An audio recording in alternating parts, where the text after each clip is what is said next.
તલાળા તાલુકાના અકોલાવાડી Girnar divisional PGVCL કચેરી ખાતે 66 કેવી સબસ્ટેશન કાર્યરત છે। આ સબસ્ટેશનથી વાડલા હડમતિયા મંડળના સુરવા રસુલપરા અકોલાવાડી ઘણા ગામોમાં વીજ પુરવઠો જાય છે, પરંતુ વિવિધ પુરવઠો અવારનવાર ગુલ થઈ જાય છે। અવારનવાર કિસાન નેતાઓ તથા ગ્રામજનો દ્વારા આવેદનપત્રો અરજીઓ આપવામાં આવી છે, છતાં પણ કોઈ સંતોષકારક કાર્યવાહી કરવામાં આવતી નથી। તલાળા તાલુકાના અકોલવાડી ગિરનાર ડિવિઝનલ પીજીવીસીએલ કચેરી આવેલ છે। 66 કેવી સબસ્ટેશન કાર્યરત છે। આ સબસ્ટેશનથી વાડલા હડમતિયા મંડળના સુરવા રસુલપરા અકોલાવાડી ઘણા ગામોમાં વીજ પુરવઠો જાય છે, પરંતુ વિવિધ વીજ પુરવઠો અવારનવાર ગોલ થઈ જાય છે। અવારનવાર કિસાન નેતાઓ અને ગ્રામજનો દ્વારા આવેદનપત્રો અરજીઓ આપવામાં આવી છે, પણ કોઈ સંતોષકારક કાર્યવાહી થતી નથી।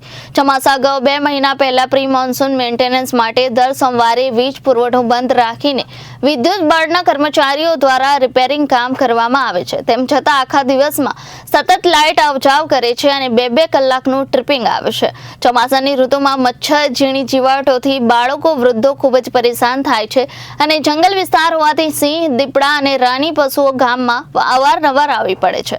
ગીર સોમનાથ જિલ્લા પૂર્વ ભાજપ સંગઠન ઉપપ્રમુખ ડોક્ટર ગોપાલભાઈ હડિયા દ્વારા નાણાં અને ઉર્જા પેટ્રોલ કેમિકલ્સ કેબિનેટ મંત્રી શ્રી કનુભાઈ દેસાઈને પત્ર દ્વારા જાણ કરવામાં આવી છે। આ અંગે તુરત જ યોગ્ય પગલાં લેવાય તેવી ગ્રામજનોની માંગણી છે।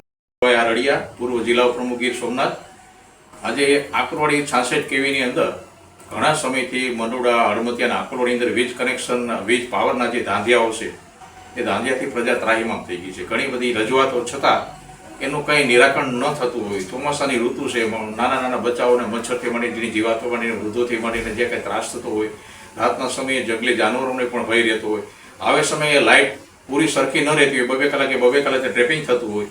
એટલે આ માટેની મેં રજૂઆત માટે મેં મંત્રી શ્રી કનુભાઈ દેસાઈને મારી જાણ કરી છે કે ભાઈ આના માટેનો કંઈ સંતોષકારક ઉકેલ આવે એવું તમે કરો, અથવા તો હડમતિયા મંડળા છે એને કંઈક અલગ કરીને તમે અલગ ફીડર આપો, જેથી કરીને આ આકરવાડીના જનતાઓ લાઇટનો એમ કે સારી રીતે સદુપયોગ કરી શકે અને 66 કેવીને એક સારું વર્ક કરી શકે। આ માટે મેં મારી રજૂઆત કનુભાઈ દેસાઈને ફેક્સ દ્વારા મારા લેટર પેડ ઉપર કરેલી છે।